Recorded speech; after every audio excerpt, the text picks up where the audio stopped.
If you're tired of these promos, supporters get the podcast early and ad-free. Just go to donate.bogosity.tv for the links to sign up.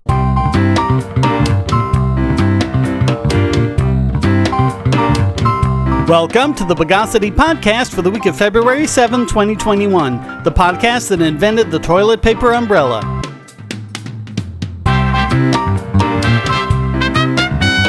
This is your host, Shane Killian. Let's de-intensify the news of the bogus. In what has to be a first-of-its-kind case, and hopefully the last, the First Amendment is taking a pounding following the arrest of Twitter troll Douglas Mackey for making and spreading memes. Mackey, known online by his handle Ricky Vaughn, was arrested on charges of election interference during the 2016 campaign under allegations that the memes he spread deprived individuals of their right to vote. So there totally was voter fraud back then. Not now, of course. People on video offering bribes to flip people's votes, election officials on video counting ballots multiple times after sending home the observers? Nah, none of that is valid. But memes? That's voter fraud. According to federal prosecutors, Mackey conspired with others, that means he talked to people on a group chat, to misinform potential voters. That means they created memes. The prosecutor is Seth Ducharme, acting U.S. Attorney for Eastern New York, which is the venue where he's being sued, even though Mackey lives in Florida. Can anyone say venue abuse? You're not supposed to be able to prosecute someone in a friendly venue just because you want to, or just because the internet is everywhere. We've covered this before with other unrelated cases. Venue is supposed to be where the defendant is, or where he was when he committed the act. Anything else is suspect, to say the least. The DOJ released a statement which read, according to the allegations in the complaint, the defendant exploited a social media platform to infringe one of the most basic and sacred rights guaranteed by the Constitution, the right to vote. This complaint underscores the department's commitment to investigating and prosecuting those who would undermine citizens' voting rights. I'll leave it to you listeners to decide for yourselves how much of a laugh that is. None of the memes are actually displayed in the complaint, even though plenty of other complaints have shown screenshots of memes, tweets, and other online posts, so there's no way to know for certain which memes they're talking about, but there are several which seem to be a perfect match for the complaint, which are clearly satire. Many of them are sheer parody, such as insinuations that certain celebrities endorsed Donald Trump, when the celeb in question had made public comments against him. But the main ones seem to be parodies of Hillary's campaign. When they quoted as, "Vote for the candidate," with "the candidate" in square brackets. The candidate in question is Hillary. Why don't they want to say that? So, undoing all that brackets nonsense, the first one they mention says, post Hillary using hashtag presidential election on November 8th. Tweet and post the word Hillary using the hashtag presidential election on Facebook or Twitter between 7 a.m. and 9 p.m. to cast your vote for Hillary. Stronger together. If the meme recovered by people on the internet as a match is in fact the one in question, it's done up as though it were from the Hillary for President campaign. Another one says, vote early. Text Hillary to 59925 today. Paid for by Hillary for President. Must be 18 years or older to vote. Must be a legal citizen of the United States. Vote by text not available in Guam, Alaska, or Hawaii. If you even so much as chuckled at this, you have a better sense of humor than federal prosecutors. The bits about being a legal citizen and not being able to vote in Alaska and Hawaii are clear indications of this being a parody. They followed it up by posts about it being unfair that Hillary's people can vote by text and they can't. They did use Hillary's logo, but that doesn't mean anything. Comedy shows since the 1970s have been doing joke commercials for products, even using the products' logos. Initially, some companies sued over this, and their suits were quickly thrown out of court because trademark protection doesn't apply to satire and parody. By the way, plenty of people on Hillary's side were posting their own memes identical to graphics produced by the Trump campaign with the wrong date for Election Day, and no indication that it is satire. Note that none of those are, as of yet at least, being prosecuted. For example, on Election Day, Christina Wong tweeted, Hey, Trump supporters, skip poll lines at hashtag election 2016 and text in your vote. Text votes are legit. Or vote tomorrow on Super Wednesday. It included a video of her in a MAGA hat telling everyone to vote for Trump on the 9th. Election day was the 8th. This was retweeted 5 times more than Mackey's was, and unlike Mackey's tweets, this one was still up as of the Friday before this podcast, over 4 years later. But I'm sure we can expect them to ban Wong from Twitter and arrest her any time now, right? I mean, this wouldn't at all be selective prosecution, right? Or what about all of the Hollywood studios and other companies that threatened to fire people if they voted for Trump? Doesn't that count as voter intimidation? They make a big deal about tweets being retweeted over 100 times. Plenty of other fake graphics got much better coverage, including the ones I just mentioned. Here's one of their huge points that totally shows that Mackey totally confessed to everything or some junk.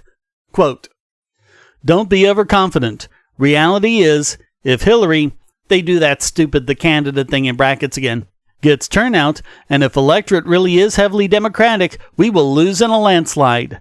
Doubtful."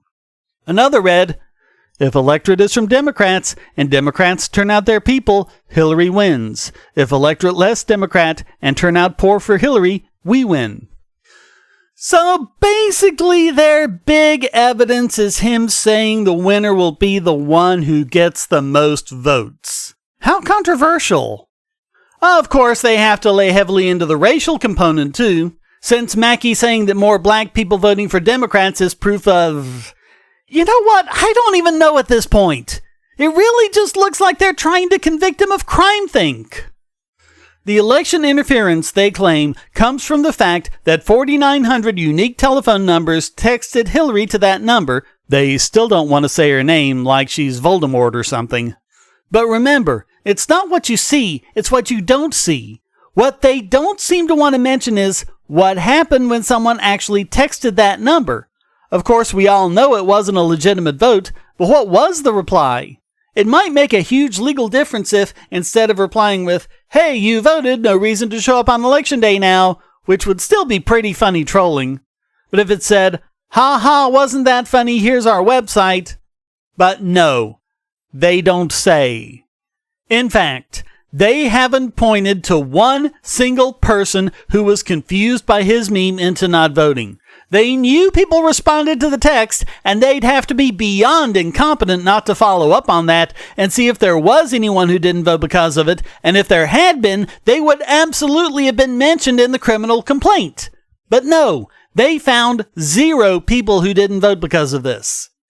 So we totally have to arrest this guy for election fraud he committed over 4 years ago, but you've got actual video and sworn affidavits of election fraud in 2020? Oh, we've got to shut that down because you don't have standing to sue. And doctrine of latches, you waited too long even though you filed the day after election. Now about these memes made 5 years ago. By the way, why did it take 5 years to prosecute this? Maybe because we've got a Democrat in the White House looking for revenge? Nah, couldn't be that. The statute they're prosecuting over, 18 U.S.C. Section 241, is actually about Klan violence. It says nothing about fraud at all, which is why fraud isn't mentioned in the criminal complaint. That statute comes from the Enforcement Act of 1870, which was known informally as the Ku Klux Klan Act, passed in response to Klan violence aimed at keeping black Americans from the polls.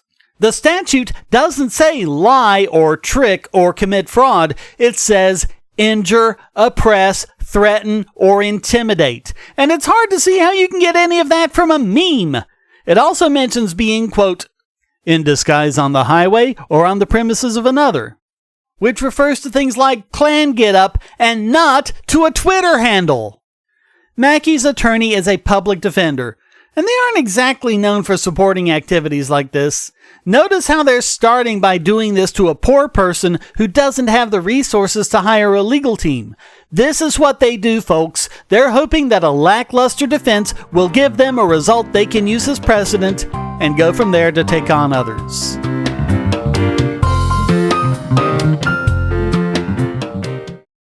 If you're looking for ways to support this channel, but you don't have any spare cash and you can't stand advertisements, you can do so by generating your own cryptocurrency. Use the links at the bottom of the description to listen to the podcast and all of my videos on bittube.tv or lbry.tv to get cryptocurrency for the creator and yourself. Or if you listen to the podcast at the podcast page, you'll also generate crypto. You can also go to airtime.bogosity.tv to get the airtime extension and generate crypto for yourself and the creators on the web anywhere you go, including my YouTube channel. Get 5 tubes free just for installing the extension and signing up, and then simply browse the web as normal. Easily monetize your favorite creators and yourself with cryptocurrency without advertising on bittube.tv or lbry.tv or with the airtime extension at airtime.bogosity.tv.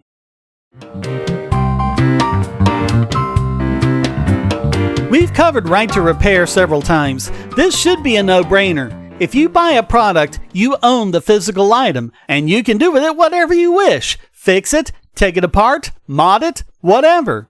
It's a testament to how way out of control intellectual property laws have become that people have been legally prevented from fixing their own private property or fixing the property of others at their request. And as we've covered in the past, that's been the case from Apple's iPhone to John Deere tractors.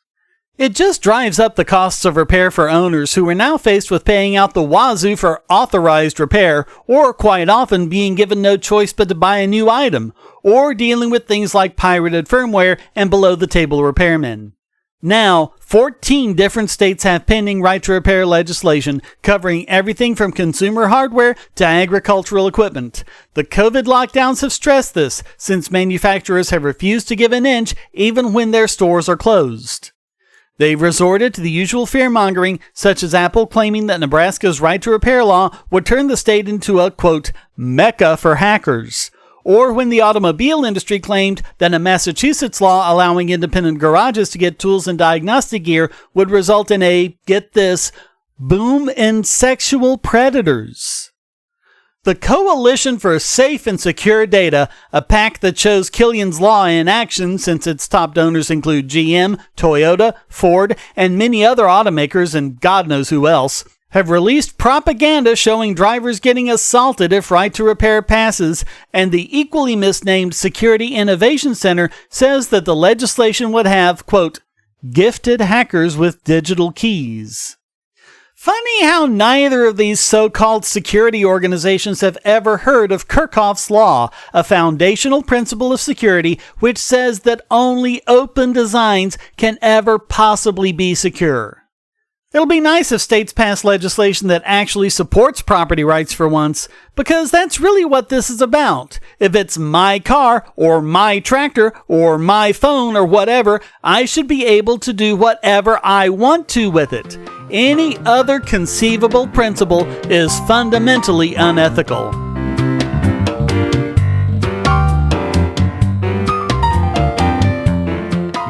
If you're on the Wi-Fi in a coffee shop or hotel, anyone on that network can get your traffic. Do you really trust all of those strangers? For that matter, do you really trust your ISP? A VPN can protect you from prying eyes, disguise your location, and even foil government censors. It's essential in this day and age, so go to vpn.bogosity.tv and you'll be taken to BoxPN. Starting at just $2.99 a month, you can get unlimited high-speed connections to VPN servers all over the world, and they don't log connections, so your privacy is assured. Traveling abroad, just VPN home, and don't worry about what those other governments are doing. Back at home, stop your ISP from traffic shaping and messing with the quality internet access you're paying good money for. You can connect from multiple machines at once, including your smartphone or tablet, and it supports all the secure standards, including OpenVPN and SSTP.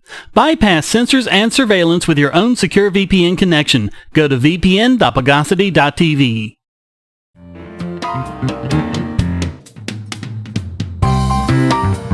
Of course, even when IP is applied to content, it's not great. We've talked quite a lot about really bad copyright laws all over the world, and Europe seems to be the worst place for it. Big tech companies such as Amazon, Facebook, Google, Cloudflare, eBay, Twitter, Mozilla, Red Hat, and many others, as members of the Computer and Communications Industry Association, are voicing their concerns about Article 17 of the EU's Copyright Directive, saying it will result in hostile environments.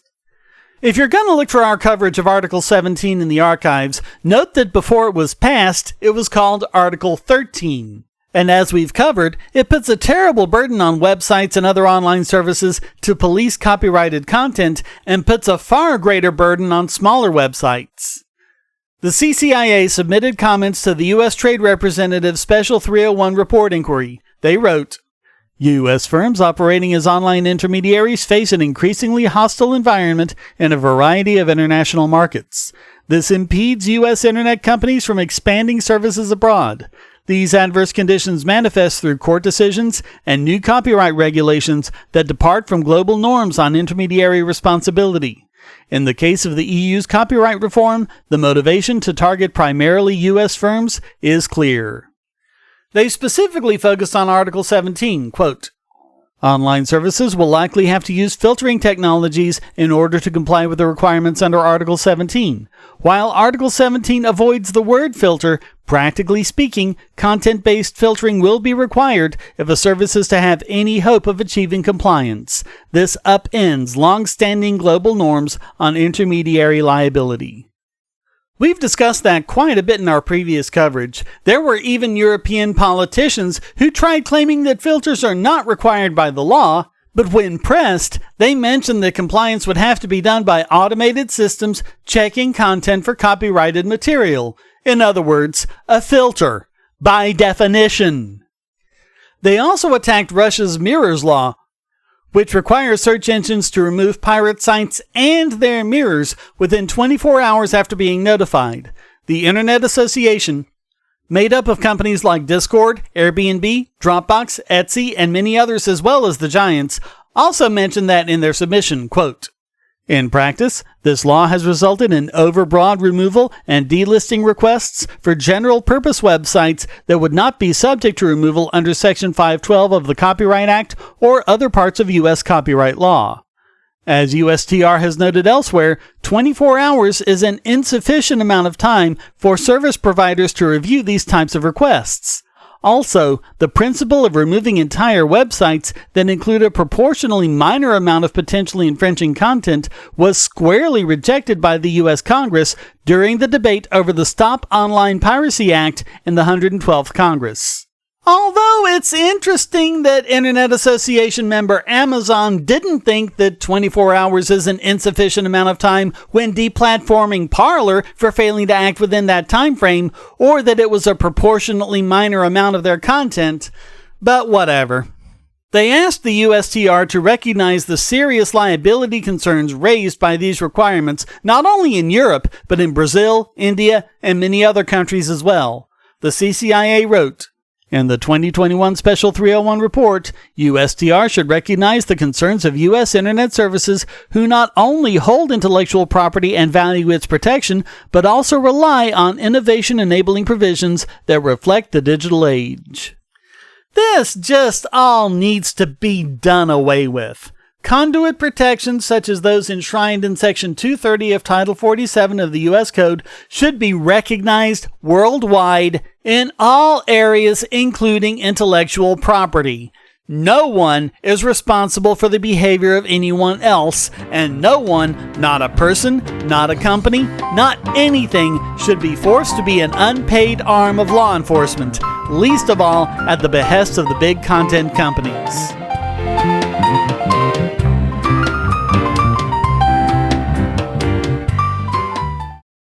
Do you have children, or nieces or nephews? Are you homeschooling, or just want to counter some of the socialist indoctrination most children get in school? If so, go to bogosity.tv/TuttleTwins, and you'll be taken to a website where you can get some great books for elementary-aged children.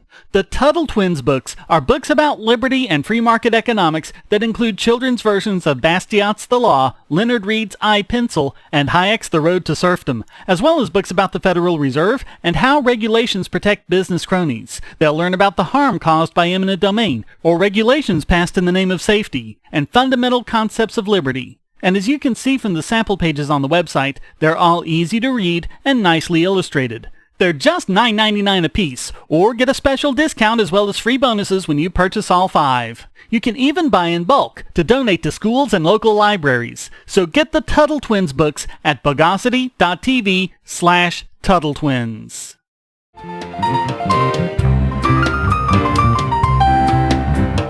And now it's time to anatomize this week's biggest Bogon emitter. There's never been any love lost between this podcast and the anti-vaxxers. Their contempt for the lives and health of children is matched only by their narcissistic bloviating. We've talked over and over and over again about the so-called mistakes they make and how they have to know that they're lying, not merely following a kooky ideology, but deliberately misleading others, with the result being death, death, death, death, death. And now we have better proof. A new report known as the Anti-Vax Playbook describes in detail how key members of the anti-vax movement are conspiring to make hay out of the COVID-19 pandemic, astroturfing social media, and undermining public confidence in vaccination. Going back to misleading titles, we have Protecting Health and Autonomy in the 21st Century from the National Vaccine Information Center. Their 2020 conference was a veritable who's who of anti-vaccination phonies and cranks, including Barbara Loe Fisher, Joseph Mercola, Del Bigtree, Robert F. Kennedy Jr., Sherry Tenpenny, and Andrew Wakefield, who maintained that everything we're told about COVID-19 is wrong, but still held the conference remotely. Not once to be content to let the politicians be the only ones exploiting the pandemic for their own ends, they directly created the narrative to be used seemingly independently all over cyberspace, emphasizing the myth that COVID-19 is not dangerous, it is, and COVID-19 vaccines are dangerous, they aren't. They also have the response all set to people like me sticking up for the science and the evidence. We're just shills for Big Pharma. Hey, I didn't say they were coming up with anything original. They emphasize that the vaccine is toxic, even though none of the ingredients are, certainly not in the amounts present in the vaccine, and the long-debunked myth that vaccine manufacturers are not liable for injuries when they are. They also repeat the myth that vaccines destroy your immune system when they strengthen and enhance it, and that they'll change your DNA somehow without saying how that could in any way be possible. They've also come up with ways of targeting specific groups, one being the laughable claim that alternative products can prevent or treat COVID-19, which of course these hucksters are selling on their websites. Oh, but it's Big Pharma that's greedy and putting profits over health. There's also the emphasis that people should listen to alternative health experts, meaning the practitioners of pseudoscience such as homeopathy, acupuncture, and naturopathy that has long been shown to be fraudulent. Of course, when we point that out, we're suppressing alternative health. Notice that they don't provide any evidence that their crap works, because there isn't any. You also have the talking points specifically designed to poison the well and deactivate the reader's rational processes, such as calling it the COVID-19 scamdemic or even plandemic, peppered with the usual fear-mongering about them wanting to cull the herds because of overpopulation, which doesn't exist either. To parents, they're even telling them that children are at no risk from COVID-19 when that just isn't true. Children aren't at as much of a risk, but ironically, that seems to be because of the MMR vaccine that Wakefield himself committed direct fraud and even child abuse to try and impugn, which ended up getting his medical credentials stripped from him. MMR seems to give greater protection because its live attenuated design strengthens the immune system in general, and mumps titers protect against SARS-CoV-2 the same way they protect against mumps. The one thing that they even got half right is due to a vaccine they've been crowing against for decades. But never let it be said they don't see which way the wind is blowing. Yes, they've brought in racial components too, claiming not only that African Americans are less likely to get COVID, and why not Africans in general, but also that they're at greater risk for adverse effects to the vaccine, to the point where the vaccine is some sort of eugenics conspiracy to kill off minorities. Yes, they're linking vaccine advocates to historical racism. I guess if you love vaccines, you're a white supremacist. None of this answers the question as to why politicians made sure they were the first to get the vaccine. I'll say this yet again as a COVID survivor. Get the vaccine, because you don't want COVID. But yeah, this is just further proof that they know they're shoveling Bogosity and playing all of their online communities for fools, mostly so they can profit by hawking their useless and even dangerous products to them. So all of that makes the Anti-vaxxers this week's biggest Bogon emitter.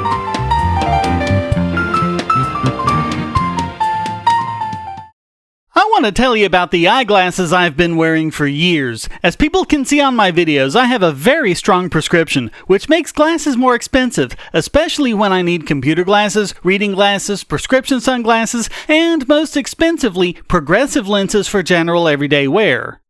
To save money while still getting quality glasses, I get them from Firmoo. In fact, I just got a pair of progressives with high-index aspherical lenses and a nice pair of frames my wife loves for just over $100. It would have been $500 to get them through my eye doctor.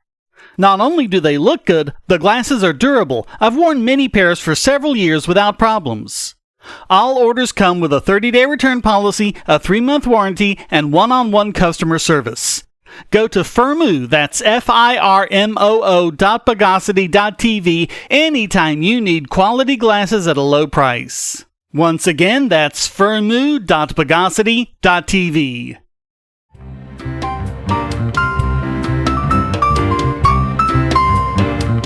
And now let's nitrify this week's Idiot Extraordinaire. And then another example of astroturfing, we have Huawei, who's been trying to build public trust by using sock accounts on Twitter, pretending to be independent experts. Yeah, that's a plan that was always going to backfire. Huawei has been accused of using its devices to spy on Americans on behalf of the Chinese government, on behalf of the American government, on behalf of the Russian government, and maybe even on behalf of the Martian government at this point, who knows? Despite a complete lack of evidence for any of it, the US government has been at the forefront of putting Huawei on global block lists, even though we know they've been doing exactly that for far longer. It got to the point where the Trump administration went so far as to cut off its supply of semiconductors. Not that the fears are completely unwarranted. Compromised aspects of their devices may well have been used by one government or another, but there's no direct evidence that Huawei was colluding. And they do have a history of unethical behavior, such as helping several African governments spy on journalists and political opponents, or helping China build facial identification systems like many American companies do with the US government. And now they've been caught creating at least 14 different fake Twitter accounts pretending to be respected telecom experts, writers, and academics to throw down on legislation on the works in Belgium, attempting to limit their ability and those of other high-risk vendors, whatever that means, to build out the country's 5G networks. Twitter has removed the fake accounts. Again, they're hardly the only ones to do this. AT&T is one of the big offenders here, and nation-states do it as a matter of course. But you'd think that a company whose reputation is on the ropes would want to be careful about that sort of thing.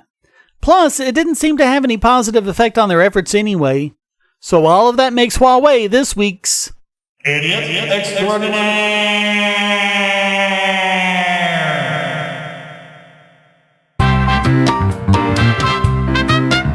Well, that wraps up this, oh no, bad karma, again, edition of the Bogosity podcast. Please go to donate.bogosity.tv for several ways to donate, and discord.bogosity.tv to join the discussion.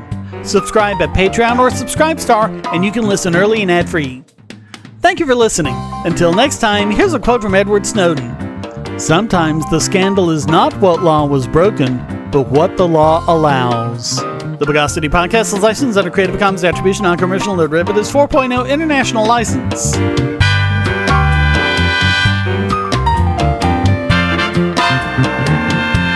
Bogosity.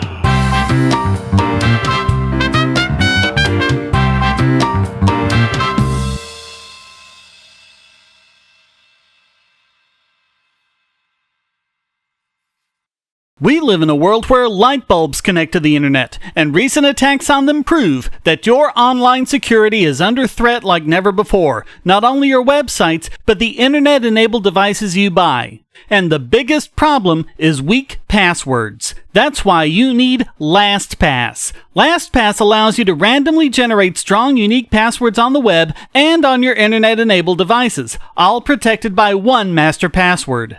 LastPass sets up in minutes and gives you secure automatic logins throughout the web, synchronizing across all your browsers, all your computers, and even your mobile devices, at home, at work, or on the road. It even securely stores sensitive form data, including credit card numbers, backup sensitive documents, software licenses, Wi-Fi logins, and more.